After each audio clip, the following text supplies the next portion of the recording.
sua opinião, as eleições brasileiras agora em 2022 foram fraudadas? Já tem o resultado das eleições, já tem um novo presidente da República. Pô, não posso dizer que foram fraudadas, foram examinadas. O senhor mudou de ideia, né? Muito obrigada, presidente. Ela fala as coisas que ela acha que tá na minha cabeça. Porra, é pra ficar puto, né? Puta que presidente, por favor, respeito à relatora, ao presidente. Próximo. Está demais. Peraí. É muito respeito com a... Passa a palavra ao próximo orador inscrito, que é o autor do requerimento, senador. Você não vai interromper o ministro. Vai, Machão! Vai, Machão!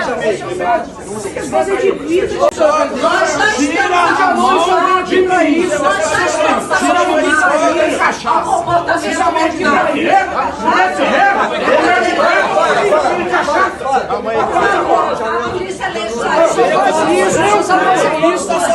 Ao comportamento, deputado.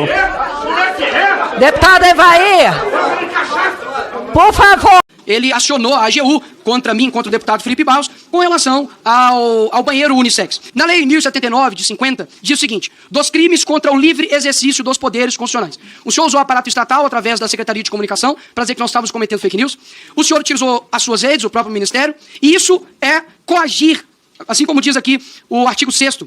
São crimes de responsabilidade contra o livre exercício dos poderes legislativo e judiciário de poderes constitucionais dos Estados. Então o senhor comete crime contra o livre exercício dos poderes constitucionais. E por isso que nós, deputados, também estamos protocolando o pedido de impeachment do senhor. Eu acho que é importante, deputado, nesse momento, eu tentar me falar sobre uma enorme injustiça que pesa sobre o senhor. Não sei se é injustiça, embora as pessoas que o façam, elas tenham sua parcela de razão. O senhor, muitas vezes, é chamado de menino, até pejorativamente, quer dizer que não concordo com isso de moleque ou coisa do gênero, quer dizer que eu discordo disso, porque, na verdade, a sua fala demonstra, e o cargo que o senhor ocupa também demonstra que o senhor é um homem. E, por ser um homem, o senhor deve ser tratado como tal. E deve ser responsabilizado como se responsabiliza um homem. Eu acho que, portanto, chamá-lo de menino, moleque, coisa do gênero, apenas ajudam o senhor nessa postura, que parece uma postura, vamos dizer, de um garoto, mas na verdade é de um homem que sabe muito bem o que faz e que deve arcar com as responsabilidades. Eu entendo que o senhor esteja um pouco assustado, né, por conta do fato que o senhor vai ter que, de alguma maneira, e já vem respondendo, né, vai estar respondendo os processos por transfobia, está respondendo uma série de acusações que, obviamente, que não sou eu que vou determinar, mas a justiça brasileira que vai determinar. Eu não tenho problema nenhum. O senhor disse aqui que vai tomar providências em relação a isso. Nós temos, então, um encontro marcado nos tribunais, deputado. Então, o senhor fique absolutamente à vontade e a justiça brasileira vai dizer quem tem razão e quem não tem. Agora, mais uma vez, eu quero reafirmar aquilo que eu disse. Eu vi também, não sei se é verdade, que parece que o senhor é formado em Direito, né?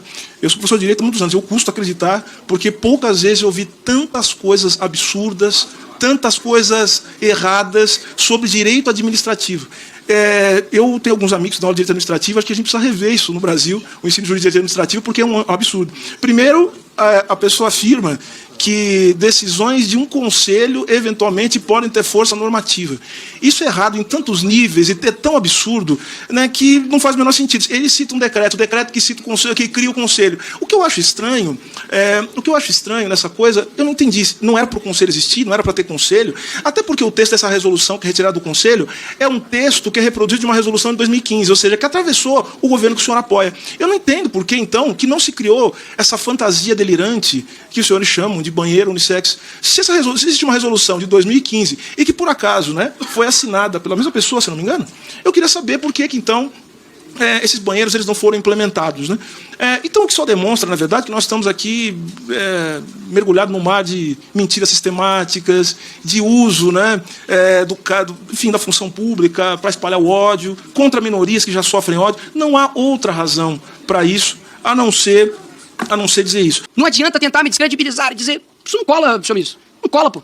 As pessoas estão vendo. Era a vez de que o ministro dos Direitos Humanos no Brasil falava o que quiser e todo mundo achava que ele era democrático. Agora não. Agora as pessoas têm isso aqui, ó, internet. E eu sei a raiva que vocês têm de mim, porque eu deixo essa quadrilha desesperada. Obrigado, presidente. Deputado, a minha intenção não é descredibilizar o senhor, porque me parece que o senhor não tem nenhuma credibilidade. Então, eu não tenho intenção nenhuma em descredibilizar. É lamentável, é patético que um senador da República tenha coragem de, no seu tempo de fala ali, durante a comissão parlamentar mista de inquérito, falar uma mentira tão canalha. Vamos lembrar, o Holocausto nazista, a chamada solução final, liderada pelo carrasco-mor Adolf Hitler, representou a morte de 6 milhões dos 9 milhões de judeus que a Europa tinha à época da Segunda Guerra Mundial. 6 milhões de mortos, entre homens, mulheres e crianças, entre pessoas mais velhas, gente de todo tipo de origem. 6 milhões de mortes. E ele compara isso com uma operação contra um movimento antidemocrático, uma operação levada a cabo por forças em defesa da democracia, que resultou na prisão temporária de alguns milhares de pessoas. Ninguém morreu, ninguém foi sumariamente executado, ninguém foi torturado.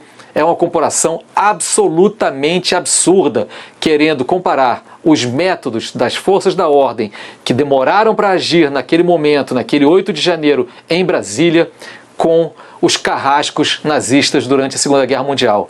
O senador deveria ter vergonha, deveria vir a público pedir desculpas aos milhões e milhões de vítimas do nazismo, do Holocausto. Ele tenta criar um cenário da desimportância do Cid, que o Cid era marginal, era um personagem marginal, que não sentava ali na mesa. De fato, um ajudante de ordens jamais poderia ter o acesso que o Cid tinha. A questão é, o Cid tinha esse acesso. É isso que a gente precisa colocar aqui. Quando a gente conversa com generais estrelados da ativa e da reserva, todos falam, ele não era um ajudante de ordens comum. Ele não era padrão. Nunca houve um ajudante de ordens com tanto acesso, com tanta influência, com tanta proximidade de um presidente da República, pelo menos desde a redemocratização, como o tenente-coronel Cid. Agora, a ideia é diminuir a importância do Cid para quê? Para tirar a credibilidade da delação premiada dele, para tirar a credibilidade do que ele já falou. Temos aqui como mostrar que Heleno, no mínimo, caiu em contradição. Essa é a apuração que chega ao vivo para você que está aqui com a gente no Conexão Globo News. Olha só, o Heleno, numa pergunta da relatora, negou que participasse de reuniões de Jair Bolsonaro com a cúpula militar. De novo, questionado se participava de reuniões, ele disse que não era atribuição dele, que não tinha participado de reuniões de Bolsonaro com a cúpula militar. Essa imagem que você vê aqui, curiosamente, tem aqui também uma pessoa que teve um papel muito minimizado e que General Heleno disse, são duas contradições em uma foto, duas contradições em uma imagem. O Cid, ele não participava de reuniões. Quem se lembra de ter ouvido o general Heleno dizendo isso para a Elisiane Gama? Não, ele só agendava, mas ele não ficava. Bom, esse é o general Heleno, atrás dele está o tenente-coronel Mauro Cid, que em tese não deveria estar aqui, e esse aqui é o então ministro da Defesa. Você está vendo os ex-comandantes do Exército, os chefes das armas. Essa fotografia, Daniela, vocês tiraram de onde?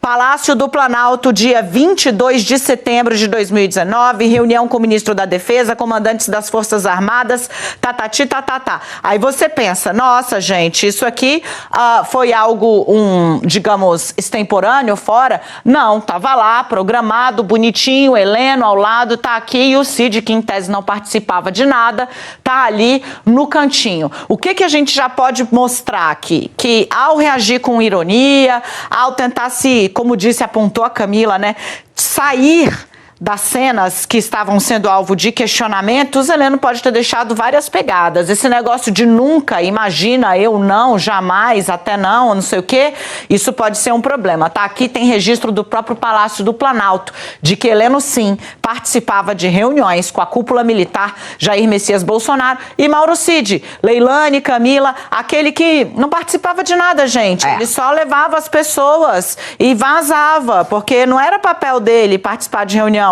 Tá lá sentadinho, bonitinho, e a reunião já estava rolando?